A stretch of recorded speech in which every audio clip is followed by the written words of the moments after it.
वृक्ष हों भले खड़े, हों घने हों बड़े, एक पत्र छां भी मांग मत मांग मत, अग्निपथ अग्निपथ।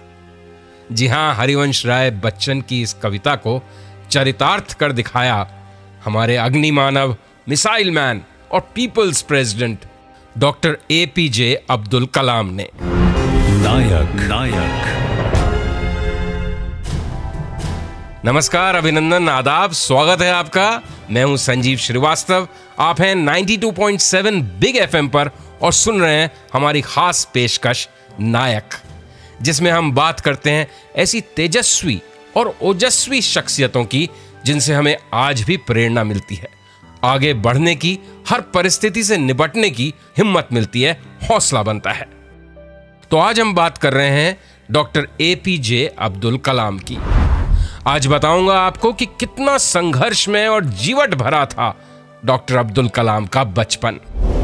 क्यों सबकी बात मानने वाले कोमल हृदय अब्दुल कलाम अड़ गए और बैठने से इनकार कर दिया उन्होंने एक सम्मेलन में। साथ ही आपको बताएंगे कि क्यों डीआरडीओ जैसी संवेदनशील संस्था की सुरक्षा तक से समझौता कर लिया अब्दुल कलाम ने, सिर्फ अपनी एक जिद के कारण।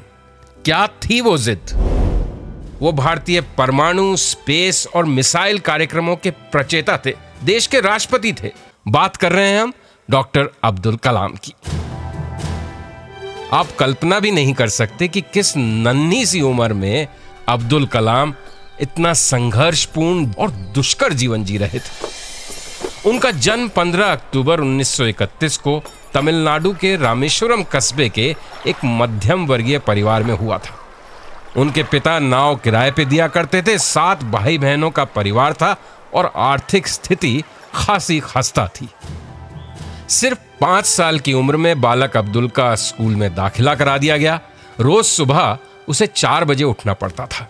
आखिर क्यों?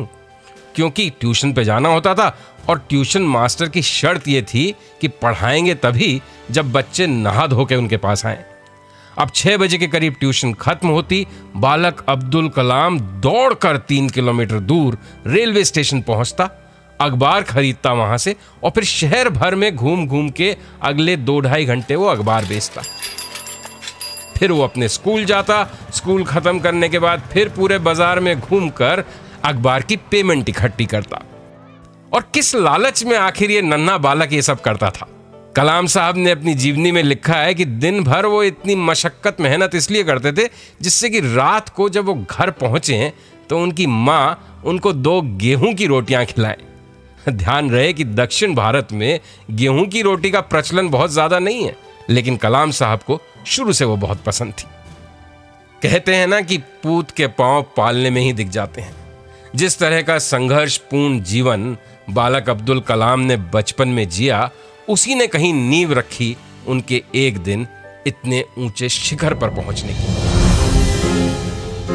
जी हां, तो बताएंगे हम आपको आगे कि जिस देश में कभी साइकिल के कैरियर पर रॉकेट्स और मिसाइल्स के पार्ट्स ढोए जाते थे, उसी देश को डॉक्टर अब्दुल कलाम ने धीरे धीरे उन महाशक्तियों की पंक्ति में लाके खड़ा कर दिया जो परमाणु और स्पेस की दुनिया में सबसे आगे थे। बने रहिए हमारे साथ सिर्फ 92.7 बिग एफएम पर। आप सुन रहे हैं नायक। मैं हूं संजीव श्रीवास्तव। स्वागत है आपका एक बार फिर 92.7 बिग एफएम पर। आप सुन रहे हैं नायक, मेरे यानी संजीव श्रीवास्तव के साथ। तो बताता हूं आपको कि न्यूक्लियर और स्पेस साइंस की दुनिया में हमारे बहुत ही पिछड़े हुए मुल्क को कैसे डॉक्टर अब्दुल कलाम ने शनै शनै दुनिया की अग्रिम पंक्ति में लाकर खड़ा कर दिया और बना दिया हमें एक महाशक्ति। Dream dream dream, dream results into thoughts and thoughts into action. ये पंक्तियां डॉक्टर अब्दुल कलाम ने लिखी थी और इंडियन यूथ के साथ शेयर करी थी, और यही उनके जीवन का फलसफा भी था। ऊंचे सपने देखिए, उच्च विचार रखिए, तभी बड़े काम कर पाएंगे। और ये सब उन्होंने अपने जीवन में चरितार्थ कर दिखाया। जब डॉक्टर अब्दुल कलाम भारतीय स्पेस प्रोग्राम में शामिल हुए थे, इसरो चेयरमैन प्रोफेसर सतीश धवन के साथ काम कर रहे थे, उस समय जो सैटेलाइट्स लॉन्च होती थी उनको लॉन्च करने की, स्पेस में भेजने की क्षमता हमारे पास नहीं थी। इसलिए हमें रूस या फ्रांस जैसे मुल्कों की सहायता लेनी पड़ती थी और उन्हीं राष्ट्रों से हमारे भी सैटेलाइट्स लॉन्च होते थे। लेकिन पहली बार डॉक्टर कलाम के नेतृत्व में 1981 में श्रीहरिकोटा से रोहिणी सैटेलाइट लॉन्च किया गया, SLV-3 से, जो इंडिजिनसली यानी कि स्वदेश में बना हुआ सैटेलाइट लॉन्च व्हीकल था। उसके बाद तो लगातार जो रॉकेट लॉन्चेस हुए हैं वो भारतीय सरजमीन से ही हुए हैं, ज्यादातर श्रीहरिकोटा से ही हुए हैं। और आज तो हमारी पोजीशन ये बन गई है कि न सिर्फ हम हमारे सैटेलाइट्स स्पेस में लॉन्च करते हैं, बल्कि दूसरे मुल्कों के सैटेलाइट्स भी भारत से लॉन्च किए जाते हैं। और हम उन 6 राष्ट्रों के एक बहुत ही एलीट स्पेस क्लब में हैं, एक बहुत ही विशिष्ट स्पेस क्लब में हैं, जिसके पास ये क्षमता है। इसी तरह से डॉक्टर अब्दुल कलाम ने भारतीय मिसाइल्स को भी डेवलप किया। पृथ्वी, त्रिशूल, नाग, इंटरकॉन्टिनेंटल अग्नि मिसाइल, जो एक कॉन्टिनेंट से दूसरी कॉन्टिनेंट तक में मार करने की क्षमता रखती है, इन सब के जनक भी डॉक्टर अब्दुल कलाम थे।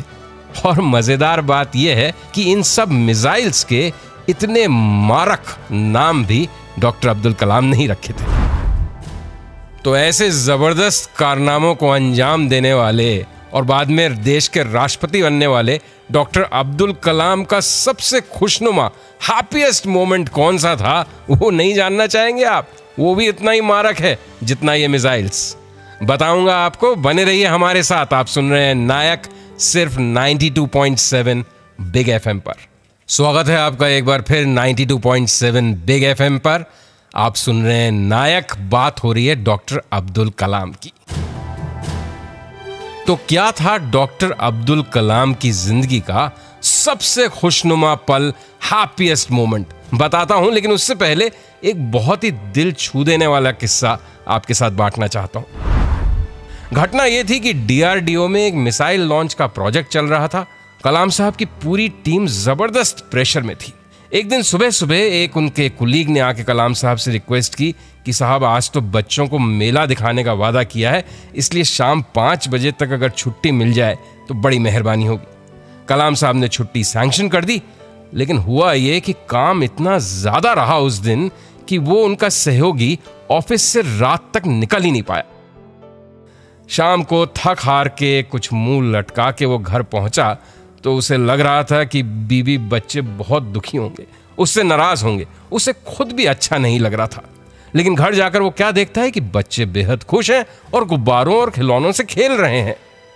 बच्चों ने बताया कि आपने ऑफिस से एक ऐसे आदमी को भेजा था कि आज तो उसने हमें पूरा मेला बड़े दिल से घुमाया। अब उस बंदे का दिमाग घूम गया कि ऐसा कैसे हो गया, मैंने तो किसी को नहीं भेजा था।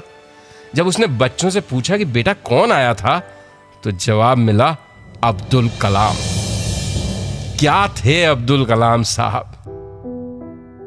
अब बताते हैं आपको कि क्या था उनकी जिंदगी का खुशनुमा पल। हुआ यह था कि DRDO के अपने कार्यकाल के दौरान उन्होंने कुछ लाइट वेट कैलिपर्स भी बनाए थे, यानी कि हल्के वजन की बैसाखियां। अब कई बरसों बाद जब एक यूथ गैदरिंग में उनसे किसी ने खड़े होकर यह सवाल पूछा कि सर, आपका सबसे हैप्पीएस्ट मोमेंट क्या है, जब आपने अग्नि मिसाइल बनाई, या आप राष्ट्रपति बने, या पोखरण का न्यूक्लियर विस्फोट किया, तो मालूम है कलाम साहब ने क्या कहा? मेरे जीवन का सबसे खुशनुमा पल वो है जब मैंने कुछ डिफरेंटली एबल्ड बच्चों को उन हल्के वजन की बैसाखियों के साथ चलते और थोड़ा थोड़ा दौड़ते हुए देखा। तो सुना आपने किस कदर कोमल हृदय थे डॉक्टर अब्दुल कलाम, लेकिन साथ ही साथ उतने ही जिद्दी भी थे। और उनकी जिद का किस्सा भी आपके साथ बांटेंगे बस थोड़ी ही देर में। बने रहिए हमारे साथ 92.7 बिग एफएम पर। आप सुन रहे हैं नायक, मेरे यानी संजीव श्रीवास्तव के साथ। वेलकम बैक, स्वागत है आपका एक बार फिर नायक में। आप सुन रहे हैं 92.7 बिग एफएम। हम बात कर रहे हैं peoples president doctor Abdul Kalam की। तो आखिर क्यों अड़ गए प्रेसिडेंट अब्दुल कलाम एक बड़ी सेमिनार में, सम्मेलन में अपना आसन ग्रहण करने से? कुर्सी पे बैठने के लिए तैयार नहीं हुए। बताऊंगा आपको, लेकिन पहले एक बहुत ही दिलचस्प वाकया डीआरडीओ के उनके टेन्योर का, जहां वो एक बार फिर अड़ गए थे। लेकिन यहां बात थी सुरक्षा व्यवस्था की, और वो भी डीआरडीओ जैसी संवेदनशील संस्था की। हुआ यूं कि डीआरडीओ की सुरक्षा व्यवस्था के इंचार्ज ने डॉक्टर अब्दुल कलाम से कहा कि साहब ये जगह बहुत ही महफूज सुरक्षित होनी चाहिए, इसलिए इनकी जो बाहरी वॉल्स हैं इस जगह की, उस पे फेंसिंग कर दी जाए, कटीले तार और कांच वहां लगा दिए जाएं। डॉक्टर कलाम ने साफ मना कर दिया। बार बार सिक्योरिटी इंचार्ज उनसे रिक्वेस्ट करते, लेकिन डॉक्टर कलाम मना कर देते। आखिरकार उन्होंने वजह भी बताई। उन्होंने कहा, देखिए, अगर आप ये कटीले तार और कांच यहाँ पे लगा देंगे तो जो चिड़िया बैठती हैं इन दीवारों पर, उनका क्या होगा? वो घायल हो जाएंगी। सुना आपने? उनकी इस जिद के पीछे भी मिसाइल मैन का बहुत ही कोमल हृदय बोल रहा था। और ऐसा ही कुछ हुआ जब वो बनारस में आईआईटी की एक सेमिनार में पहुंचे। राष्ट्रपति थे वो उस दौरान, और जब उन्होंने मंच पे जाके देखा कि उनके लिए एक बड़ा अलग सा ऊंचा सा आसन बनाया गया है, तो उन्होंने बैठने से साफ इनकार कर दिया। उन्होंने कहा, इस सेमिनार में मंच पर जितने लोग बैठेंगे उनकी कुर्सियां जब तक एक तरह की नहीं होंगी, मैं कुर्सी पे नहीं बैठूंगा। आयोजक हक्के बक्के रह गए, लेकिन कलाम साहब ने आसन तभी ग्रहण किया जब सबके लिए एक जैसी कुर्सियां वहां लगी। तो देखे आपने डॉक्टर कलाम की शख्सियत के अनूठे पहलू। इतने ऊंचे पद पर वो विराजमान थे, लेकिन क्या जबरदस्त लोकतांत्रिक स्पिरिट थी। दूसरों को किस कदर सम्मान देते थे वो, सबको अपने बराबर समझते थे, इसीलिए तो पीपल्स प्रेसिडेंट वो कहलाते थे। और ऐसे किस्से एक दो नहीं, अनेकों हैं। शो पूरी रात चल सकता है। खैर, आगे बढ़ते हैं और हमारे साथ जुड़ रहे हैं कलाम साहब के मित्र और उनके वरिष्ठ सहयोगी रह चुके एसएम खान साहब। सुनेंगे उनसे कलाम साहब के जीवन से जुड़े कुछ अंतरंग किस्से। स्वागत है आपका एक बार फिर 92.7 बिग एफएम पर। आप सुन रहे हैं नायक। बात हो रही है डॉक्टर एपीजे अब्दुल कलाम की। इस वक्त हमारे साथ जुड़ गए हैं डॉक्टर कलाम के वरिष्ठ सहयोगी रहे हुए, जिन दिनों वो राष्ट्रपति थे, उनके प्रेस सेक्रेटरी एसएम खान साहब। जी खान साहब, तो बताएं कैसा था अनुभव आपका उनके साथ काम करने का? देखिए, जहाँ तक डॉक्टर कलाम का ताल्लुक है और उनकी जो बातें हैं और जो उनके इंस्पिरेशनल थॉट्स थे, वो तो इतने ज़्यादा हैं कि मैं उन्हें बहुत कम वक्त में समराइज नहीं कर सकूंगा। इनका एक उद्देश्य सिर्फ काम और काम रहता था, और he always used to say that nation is bigger than individual। जी, और मुझे ध्यान है अच्छी तरह कि कलाम साहब के टेन्योर में राष्ट्रपति भवन जनता के लिए खोल दिया गया था, और इसीलिए उन्हें आज भी पीपल्स प्रेसिडेंट की तरह याद किया जाता है। वो जब राष्ट्रपति बने और उसके बाद मेरी उनसे पहली मुलाकात हुई जब मैंने 7 अगस्त 2002 को अपना पद ग्रहण किया, प्रेस सेक्रेटरी टू प्रेसिडेंट। और मुझे उनके वर्ड्स याद हैं। He told me, I want to make Rashtrapati Bhavan a people's place where the voice of millions of downtrodden people of India would be heard and action taken. I want that institution of the President of India should be totally identified with the common masses of the country. जी, तो खान साहब, राष्ट्रपति कलाम का मानना था कि राष्ट्रपति भवन और आम जनता के बीच सीधा संपर्क होना चाहिए। क्या बात है, जबरदस्त शख्सियत थे राष्ट्रपति एपीजे अब्दुल कलाम की। आगे सुनाऊंगा आपको कि किस तरह से कॉन्स्टिट्यूशनल कॉम्प्लेक्सिटीज को ताक में रखते हुए प्राइम मिनिस्टर वाजपेयी ने अवसर दिया और आमंत्रित किया राष्ट्रपति अब्दुल कलाम को उनकी कैबिनेट को संबोधित करने के लिए। इस्तकबाल है आपका एक बार फिर नायक में। मैं हूं संजीव श्रीवास्तव। बात कर रहे हैं हम डॉक्टर अब्दुल कलाम की। As a young citizen of India, I realize small aim is a crime. I will work and sweat for a great vision. The vision of transforming India. I am one of the citizens of a billion. Only the vision will ignite a billion souls. ये कविता doctor कलाम की लिखी हुई है, जो उन्होंने भारतीय युवा शक्ति को समर्पित की थी। यूथ एंथम की तरह इसे देखा जाता है। कविता का शीर्षक था me and my nation India. अपनी आखिरी सांस तक डॉक्टर अब्दुल कलाम भारत की युवा शक्ति के साथ जुड़े रहे और उसे नई ऊर्जा, नई दिशा हमेशा देने का प्रयास उन्होंने किया। कई ऐसी खूबियां थीं डॉक्टर अब्दुल कलाम में। हर प्रधानमंत्री ने उनको सम्मान दिया, उनसे विचार विमर्श करके देश के बारे में निर्णय लिए। राष्ट्रपति बनने से पहले ही डॉक्टर अब्दुल कलाम ने इंडिया 2020 प्रोग्राम देश के समक्ष रखा था, जो 500 वैज्ञानिकों के साथ मिलकर उन्होंने तैयार किया था। जब 2002 में वो राष्ट्रपति बने तो उन्होंने प्रधानमंत्री अटल बिहारी वाजपेयी से कहा कि मिशन 2020 की अपनी योजना को वो कैबिनेट के साथ साझा करना चाहते हैं, जिससे उस पर कोई फैसला हो सके। एक बार तो वाजपेयी साहब सकपकाए जरूर होंगे, क्योंकि भारतीय संविधान में राष्ट्रपति का पद एक सेरेमोनियल पद है, लेकिन दोनों बड़ी शख्सियतें थीं। उदार हृदय था, राष्ट्रहित उनके मन में था, इसलिए वाजपेयी साहब ने आमंत्रित किया डॉक्टर अब्दुल कलाम को। कैबिनेट को उन्होंने संबोधित किया और मिशन 2020 को कैबिनेट ने स्वीकार किया, उसे अडॉप्ट किया। अब यह हमारे ऊपर है कि हम कैसे डॉक्टर कलाम के दिखाए हुए रास्ते पर आगे बढ़ें, उनके सपनों को पूरा करें। याद रहे, डॉक्टर कलाम कहा करते थे, सपने वो नहीं होते जो सोते हुए देखे जाते हैं, सपने तो वो होते हैं जो रातों की नींद उड़ा देते हैं। तो ये थे हमारे आज के नायक डॉक्टर APJ अब्दुल कलाम। अनुमति दीजिए मुझे, कल फिर हाजिर होता हूं आपके समक्ष एक नए नायक के साथ।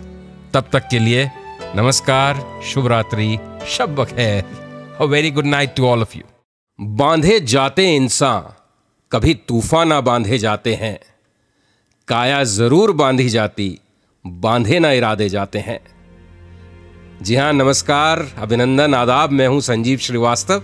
आप सुन रहे हैं 92.7 बिग FM और हम आपके लिए लेकर आए हैं एक बिल्कुल नया शो, हमारी नई पेशकश, नायक।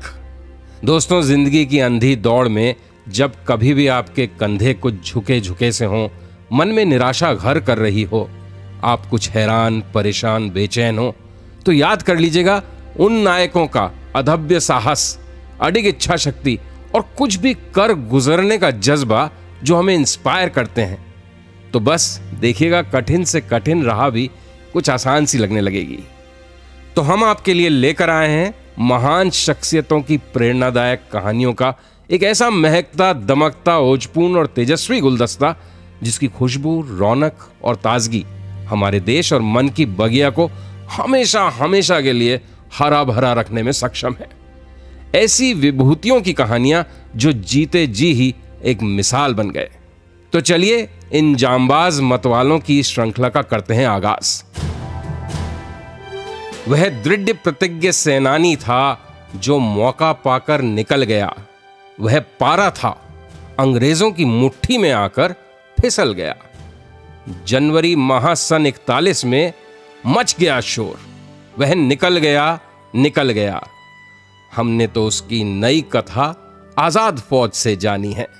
वीर रस से भरी ये पंक्तियां थीं मशहूर कवि गोपाल प्रसाद व्यास की। और आप समझ ही गए होंगे कि चर्चा किसकी हो रही है। जी हां, नेताजी सुभाष चंद्र बोस। नायक। तो आज मैं आपको बताऊंगा कि आखिर क्यों और कैसे उनका टकराव हुआ महात्मा गांधी और सरदार पटेल जैसे दिग्गजों से। किस तरह आजाद हिंद फौज की स्थापना कर अंग्रेजों को लोहे के चने चबाने पर मजबूर किया नेताजी ने, और क्यों आज तक उनकी मौत एक जबरदस्त मिस्ट्री बनी हुई है। और आखिर कैसे हिटलर जैसे आदमी को भी नेताजी के सामने झुकना पड़ा। और भी कई किस्से होंगे हमारे इस सिलसिले में। चलिए शुरुआत करते हैं कहानी नेताजी सुभाष चंद्र बोस की। नमस्कार, स्वागत है आपका एक बार फिर 92.7 बिग FM पर। मैं हूं संजीव श्रीवास्तव और आप सुन रहे हैं नायक, हमारी वो खास पेशकश जिसमें हम आपको तेजस्वी शख्सियतों की प्रेरणादायक जीवनी से परिचित कराते हैं। आज बात कर रहे हैं नेताजी सुभाष चंद्र बोस की। तो मैं आपको बताता हूं कि कैसे बालपन में ही नेताजी का स्वभाव बागी हो गया था। उनके मन में एक क्रांतिकारी का जैसे जन्म हो गया था जो अंग्रेजों की गुलामी को किसी शर्त पर मंजूर करने के लिए तैयार नहीं था। हुआ ये कि जब वो स्कूल जाते थे, पहली दूसरी कक्षा में ही थे, तो वो देखते थे कि क्लास में फ्रंट रोज पहली पंक्तियों पर हमेशा अंग्रेज बच्चे ही होते थे। वो क्लास में अव्वल आते थे, लेकिन स्कॉलरशिप अंग्रेज बच्चों को मिल जाती थी। लेकिन पानी सर के ऊपर से जब निकला, जब उन्होंने देखा कि खेल कूद के मैदान पर भी अंग्रेज बच्चों की ही तूती बोलती है, सिर्फ अंग्रेज बच्चों को ही खेलना अलाउड था। फिर एक दिन उन्होंने अपने साथियों को कहा, हिंदुस्तानी बच्चों को, कि क्यों भाई, तुम्हारा मन नहीं करता क्या खेलने का? सबने कहा करता तो है, लेकिन क्या करें भाई, अंग्रेज बच्चों के सामने जाके नहीं खेल सकते। बस सुभाष ने ना आव देखा ना ताव, गेंद उछाली और गेंद के पीछे भागे हिंदुस्तानी बच्चे। सामने से आए अंग्रेज बच्चे, टकराव हुआ, मारपीट हुई और धोखे रख दिया भारतीय बच्चों ने अंग्रेज बच्चों को। अब स्कूल प्रिंसिपल ने चिट्ठी लिखी जानकी बोस सुभाष के फादर को कि भाई आपका बेटा पढ़ने में तो बड़ा होशियार है, लेकिन उपद्रव बड़ा करता है, दंगा फसाद करता है, इसको चेक करिए। बुलाया पिताजी ने सुभाष को, कहा भाई क्या माजरा है, क्या किस्सा है? तो सुभाष ने कहा कि देखिए आप अंग्रेज बच्चों को समझाइए, अगर वो हमें गालियां देंगे तो हम भी चुप नहीं बैठेंगे, करारा जवाब देंगे। और यहीं से सुभाष के मन में क्रांति का वो बीज पड़ा जो धीरे धीरे एक पेड़ में परिवर्तित हुआ। एक और किस्सा सुनाता हूं, देखिए आपको, बालक सुभाष की बहादुरी का। हुआ यूं कि सुशील कुमार सेन नामक एक क्रांतिकारी को एक अंग्रेज सार्जेंट की पिटाई करने की सजा मिली कि उसको पब्लिकली सार्वजनिक जगह पे 15 बेतें पड़ेंगी। अब बालक सुभाष भी अड़ गए कि वो भी वहीं जाएंगे जहां ये सजा दी जा रही है। हर बेत पड़ने पे सुशील कुमार सेन चिल्लाता वंदे मातरम। भीड़ में से भी एक नन्हे बालक की आवाज गूंजती वंदे मातरम। हर बेत पे सुभाष बाबू भी, बच्चे थे लेकिन जोरदार ढंग से नारा लगा रहे थे वंदे मातरम का। तो शुरू से ही एक देशभक्ति, बहादुरी, फेयर प्ले, जस्टिस, नेतृत्व, लीडरशिप, इन सब बातों के गुण सुभाष में दिख रहे थे। कहते हैं ना, पूत के पांव पालने में ही दिख जाते हैं। तो जारी रहेगी हमारी एक खास पेशकश नायक, जिसमें आप सुन रहे हैं नेताजी सुभाष चंद्र बोस की कहानी। मैं हूं संजीव श्रीवास्तव, 92.7 बिग एफएम पर। स्वागत है आपका 92.7 बिग एफएम पर। मैं हूं संजीव श्रीवास्तव और आप सुन रहे हैं महान शख्सियतों की प्रेरणादायक जीवनी पर आधारित हमारी एक खास पेशकश नायक। बात कर रहे हैं सुभाष चंद्र बोस की। आईसीएस की नौकरी छोड़कर स्वदेश लौट आए सुभाष बाबू। मुंबई में गांधी जी से मिले और स्वतंत्रता संग्राम में कूद पड़े। नाव कागज की छोड़ दी मैंने, अब समुंदर की जिम्मेदारी है। बस सुभाष बाबू ने दामन थाम लिया गांधी जी का। लेकिन आने वाले दिनों में ऐसा क्या हुआ कि इन दो महानायकों के बीच में टकराव बढ़ा, दूरियां बढ़ी। भगत सिंह की फांसी पर गांधी और बोस में सबसे पहले मतभेद हुआ। बोस चाहते थे कि गांधी जमकर आवाज उठाएं भगत सिंह की फांसी के खिलाफ, लेकिन गांधी जी ने ऐसा नहीं किया। उसके बावजूद गांधी जी और बोस में एक समानता भी बनी रही और 1938 में खुद गांधी जी ने कांग्रेस प्रेसिडेंट के लिए सुभाष का नाम प्रपोज किया। यह 51st कांग्रेस अधिवेशन था जो हरिपुरा में हुआ था और यहां पे बहुत ही अनूठे अलबेले अंदाज में सुभाष बाबू का स्वागत भी हुआ। 51 बैलों द्वारा खींचे गए एक रथ में वो बैठकर आए। लेकिन एक ही साल में इन दोनों महानायकों के बीच आखिर ऐसा क्या हुआ कि सुभाष बाबू को अगले अधिवेशन यानी 1939 में स्ट्रेचर पर आना पड़ा। असल में बात यह थी कि गांधी जी को सुभाष बाबू के कामकाज करने का तरीका पसंद नहीं था और साथ ही साथ कुछ वैचारिक मतभेद भी होने लगे थे। यूरोप में सेकेंड वर्ल्ड वॉर शुरू हो गई थी। बोस चाहते थे कि इंग्लैंड की कठिनाइयों का, मुश्किलों का लाभ भारत उठाए, लेकिन गांधी जी इससे सहमत नहीं थे। 1939 के इलेक्शन में गांधी जी ने अपने कैंडिडेट सीतारामैया का नाम प्रपोज किया। गांधी जी के साथ साथ सरदार पटेल, राजेंद्र प्रसाद, जवाहरलाल नेहरू जैसे दिग्गज गांधी जी के कैंडिडेट के पीछे थे, लेकिन सामने खड़े हो गए अंगद की तरह पांव जमाकर सुभाष बाबू। इलेक्शन हुआ, नतीजे विस्फोटक थे। सुभाष बाबू 203 वोट से जीत गए। बस कांग्रेस में तो जैसे भूचाल आ गया। कांग्रेस वर्किंग कमेटी के 14 में से 12 लोगों ने इस्तीफा दे दिया। सरदार पटेल जैसे दिग्गज नेता ने राजेंद्र प्रसाद को एक चिट्ठी लिख के कहा कि ऐसा कैसे हो सकता है, तो स्वीकार्य नहीं है। इस तरह की कैंपेन क्यों करी सुभाष बाबू ने? हालात ऐसे बने कि गांधी जी उस अधिवेशन में नहीं आए, लेकिन सुभाष बाबू जबरदस्त बुखार के बावजूद उस अधिवेशन में एक स्ट्रेचर पर पहुंचे। लेकिन गांधी जी और उनके सहयोगियों के नॉन कोऑपरेशन की वजह से आखिरकार सुभाष बाबू को उस पद से इस्तीफा देना पड़ा। लेकिन इन सब के बावजूद दोनों महापुरुष थे, बड़े आदमी थे। 1944 में जब जर्नलिस्ट लुई फिशर को एक इंटरव्यू दिया महात्मा गांधी ने, तो उन्होंने सुभाष चंद्र बोस को देशभक्तों का सिरमौर कहा। उसी तरह से जब आजाद हिंद रेडियो पे अपना ब्रॉडकास्ट सुभाष बाबू ने दिया, तो उन्होंने पहली बार, वो पहले इंडियन थे जिन्होंने कहा कि महात्मा गांधी राष्ट्रपिता हैं। अभिनंदन, आदाब, एक बार फिर स्वागत है आपका नायक प्रोग्राम में, हमारी एक खास पेशकश जिसमें आप महान शख्सियतों की इंस्पायरिंग, प्रेरणादायक कहानियां सुन रहे हैं। आज बात कर रहे हैं हम सुभाष चंद्र बोस की। एक वाकया आपको सुनाते हैं जिससे यह साबित होता है कि सिर्फ अपने सार्वजनिक जीवन या पब्लिक लाइफ में ही बहुत ज्यादा कमिटमेंट वाले इंसान नहीं थे सुभाष बाबू।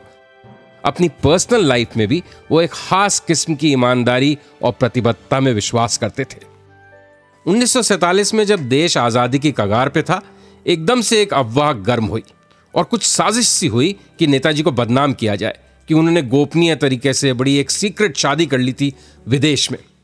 अब हुआ यह था कि जब वो 1934 में यूरोप में थे, तभी उन्होंने अपनी जीवनी लिखने की सोची थी। उन्हें एक टाइपिस्ट की जरूरत थी। उनके दोस्तों ने उन्हें एमिली शंकल नामक एक लड़की से मिलवाया, जिससे उन्हें प्रेम हो गया, मोहब्बत हुई, शादी हो गई।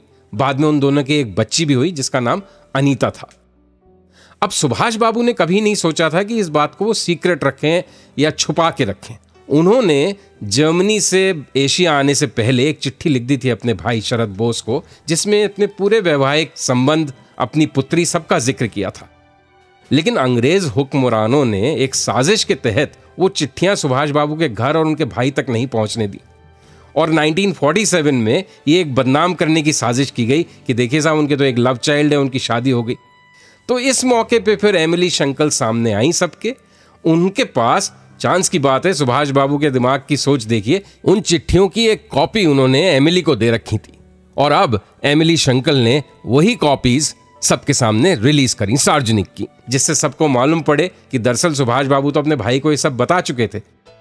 इस कहानी से दो निष्कर्ष निकलते हैं। पहला तो ये, जो सर्वविदित है, कि अंग्रेज हुकूमत किसी भी स्तर तक गिर सकती थी नेताजी को बदनाम करने के लिए, उनका कैरेक्टर असैसिनेशन करने के लिए, उनको विफल करने के लिए, उनको भारतीय लोगों की नज़रों से गिराने के लिए, लेकिन वो कभी कामयाब नहीं हुए। और दूसरा मैसेज जो इस वाकये से निकल कर आता है, वो है सुभाष चंद्र बोस की एक बुनियादी ईमानदारी, उनकी सच्चाई के प्रति प्रतिबद्धता। एक अनजान मुल्क में यूरोपीय लड़की से शादी की बात वो चाहे तो अपने घर वालों के साथ शेयर नहीं करते। आप जमाने को देखिए, 1940 के दशक की बात है, लेकिन उन्होंने सब बातें खुल के बताई क्योंकि उन्हें अपने घर वालों पर, अपने देशवासियों पर और सबसे ज्यादा स्वयं के चरित्र पर भरोसा था। स्वागत है आपका एक बार फिर 92.7 बिग एफएम पर। मैं हूं संजीव श्रीवास्तव और आप सुन रहे हैं सुभाष चंद्र बोस की कहानी, हमारी इस खास पेशकश नायक में। तो आखिर किसी के सामने नहीं झुकने वाले बेहद जिद्दी अडोल्फ हिटलर किस तरह मजबूर हुए नेताजी की बात मानने के लिए, यह किस्सा मैं आपको सुनाता हूं। लेकिन उससे पहले एक और दिलचस्प वाकया कि आखिरकार सुभाष बाबू जर्मनी पहुंचे कैसे। न सिर्फ वो बहुत बहादुर इंसान थे, बल्कि दिलेर और चतुर भी थे। अंग्रेजों की आंखों में धूल झोंकना उन्हें जबरदस्त आता था। 17 जनवरी 1941 को आधी रात को सुभाष बाबू बहुत होशियारी से अंग्रेजों को चकमा देकर कलकत्ता से भाग निकले।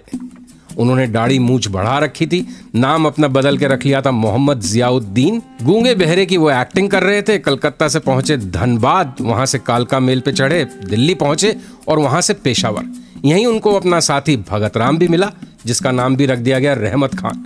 यहां से दोनों साथी काबुल और काबुल से यूरोप और पहुंच गए जर्मनी। जर्मनी आने का उनका मकसद था हिटलर से मिलना और भारत के लिए मदद मांगना। उनकी मुलाकात हिटलर से 29 मई 1942 को हुई। लंबी बातचीत हुई, जिसके दौरान सुभाष बाबू ये समझ गए कि अंग्रेजों से तो हिटलर को बहुत नफरत है, लेकिन कमोबेश उतनी ही नफरत उनको भारतीयों से भी है। ये बात हिटलर ने अपनी किताब मेन कैंप में भी लिखी हुई थी। सुभाष बाबू को ये बात बहुत नागवार गुजरी। उन्होंने बार बार हिटलर को समझाया कि भारतीयों के बारे में जो वो सोचते हैं वो एकदम गलत है। आखिरकार मजबूर होकर हिटलर को यह कहना पड़ा कि वो उस किताब का अगला एडिशन जब छापेंगे तो भारतीयों के बारे में जो उन्होंने लिखा है उसको पूरी तरह से एडिट करके बदल के लिखेंगे। तो ये था सुभाष बाबू का देशभक्ति का जज्बा, उनका भारत प्रेम। मदद मांगने गए थे हिटलर के पास, लेकिन वहां भी अड़ गए कि पहले भारतवासियों के बारे में अपनी ओपिनियन को आप रिवाइज करें, उसको संशोधित करें, फिर कुछ बात होगी। स्वागत है आपका एक बार फिर 92.7 बिग एफएम पर। आप सुन रहे हैं नायक। बात कर रहे हैं नेताजी सुभाष चंद्र बोस की। तकाजा है वक्त का कि तूफान से जूझो, कहां तक चलोगे किनारे किनारे। तो बताता हूं किस दिलेरी से जांबाज नेताजी जूझे तूफानों से। 8 मार्च 1943 को जर्मनी के कील बंदरगाह से अपने एक साथी आबिद हसन के साथ नेताजी जर्मनी से एक पनडुब्बी में बैठ के पूर्वी एशिया की ओर निकल पड़े। पनडुब्बी इतनी संकरी थी, उसमें इतनी कम जगह थी कि उसमें सीधे खड़े होना भी मुश्किल था। लेकिन देखिए आप कि नेताजी ने उसी पनडुब्बी में 2 महीने तक सफ़र किया। पूरी पनडुब्बी में सारे वक्त डीजल की महक रहती थी। जो खाने को मिलता था उसमें भी डीजल की बदबू आती थी। पानी बहुत ही राशन करके दिया जाता था। खाना कम होता था, लेकिन मजाल ये कि सुभाष बाबू अपना कमिटमेंट छोड़ दें। एक बार तो किस्सा ये हुआ कि उनकी पनडुब्बी कुछ खराबी की वजह से समुद्र तल पर आ गई, सरफेस पे आ गई पानी के, तो सामने से एक ब्रिटिश फ्रिगेट ने उस पर हमला कर दिया। पूरी सबमरीन के क्रू में हाहाकार मच गया था, लेकिन नेताजी थे कि अपने कुलीग आबिद हसन साफरानी को डिक्टेशन ही देते रहे। और जब आबिद हसन ने घबरा के लिखना बंद किया तो नेताजी ने उसको डांट के कहा कि घबरा क्यों रहे हो, डिक्टेशन जारी रहे, तुम्हारे हाथ क्यों कांप रहे हैं। तो ऐसे थे नेताजी और ऐसा था उनका जज्बा। इसी पनडुब्बी का सफ़र ख़त्म हुआ मैडागास्कर में, जहां उनका ट्रांसफ़र एक जापानीज़ पनडुब्बी में हुआ। और वो भी किस्सा एक अनूठा किस्सा है। शायद सेकेंड वर्ल्ड वॉर के इतिहास में उसका कोई दूसरा उदाहरण नहीं है, जब एक पनडुब्बी से दूसरी पनडुब्बी के बीच का फासला बर्फीले उफान खाते समुद्र में किसी ने तैर कर तय किया हो। क्या ज़बरदस्त हिम्मत थी। हमें यह भी ध्यान रखना होगा कि नेताजी कोई ट्रेंड कमांडो नहीं थे, नहीं कभी उन्होंने सैन्य प्रशिक्षण लिया था। उम्र भी उनकी 45 के पार थी, लंबी बीमारियों से वो जूझ चुके थे, लेकिन देशभक्ति का ऐसा गजब का जज्बा था उनके मन में कि उनकी हिम्मत किसी भी मोर्चे पर कभी भी पस्त होती ही नहीं थी। Welcome back. आप सुन रहे हैं नायक 92.7 बिग एफएम पर। बात कर रहे हैं नेताजी सुभाष चंद्र बोस की। मैं कफन बढ़ाता हूं, आए जो इसको हंस कर लेता हो। सारी जनता हुंकार उठी, हम आते हैं, हम आते हैं। माता के चरणों में यह लो, हम अपना रक्त चढ़ाते हैं। साहस से बढ़े युवक उस दिन देखा बढ़ते ही आते थे। चाकू छुरी कटारियों से वे अपना रक्त गिराते थे, फिर उस रक्त की स्याही में वे अपनी कलम डुबाते थे। आज़ादी के परवाने पर हस्ताक्षर करते जाते थे। उस दिन तारों ने देखा था हिंदुस्तानी विश्वास नया, जब लिखा था महारणवीरों ने खून से अपना इतिहास नया। ये कविता उस घटना को समर्पित है जब रंगून में जुबली हॉल में नेताजी ने अपना ऐतिहासिक भाषण दिया था और कहा था, तुम मुझे खून दो, मैं तुम्हें आज़ादी दूंगा। इसके बाद ही गठन हुआ था रानी झांसी रेजिमेंट का, जिसकी कप्तान बनी थी लक्ष्मी सहगल। आज़ाद हिंद फौज ने कई महत्वपूर्ण सफलताएं हासिल करी, लेकिन तब तक सेकेंड वर्ल्ड वॉर का रुख बदल चुका था। जापान हार चुका था, जर्मनी भी हार चुका था। नेताजी को तलाश थी अब किसी नए दोस्त की। इसी सिलसिले में उन्होंने चीन से रूस जाने की कोशिश करी और एक हवाई यात्रा करी जो उनकी आखिरी उड़ान मानी जाती है। लेकिन नेताजी के समर्थकों को उनकी मौत की बात अभी तक गवारा नहीं है और उनके अंत के बारे में एक रहस्य, एक अजीब सी मिस्ट्री अभी तक बनी हुई है। नेताजी जिंदा हैं कि नहीं, कब मरे या नहीं मरे, ये मामला कोर्ट कचहरी तक भी कई बार पहुंचा। इस मुद्दे पर जमकर पॉलिटिक्स हुई, अखबारों की सुर्खियां भी बनी, लेकिन नतीजा अब तक कुछ नहीं निकल पाया है। तो ये थे हमारे आज के नायक नेताजी सुभाष चंद्र बोस। हमने सुनी बातें उनकी बुद्धिमत्ता की, उनकी दिलेरी की, उनकी जांबाजी की, उनकी हिम्मत की, उनके ऊंचे चरित्र की, उनकी ईमानदारी की। ऐसे महान राष्ट्रभक्त को हमारा कोटि कोटि नमन। तो कल फिर आपसे मुलाकात होती है एक नए नायक के साथ।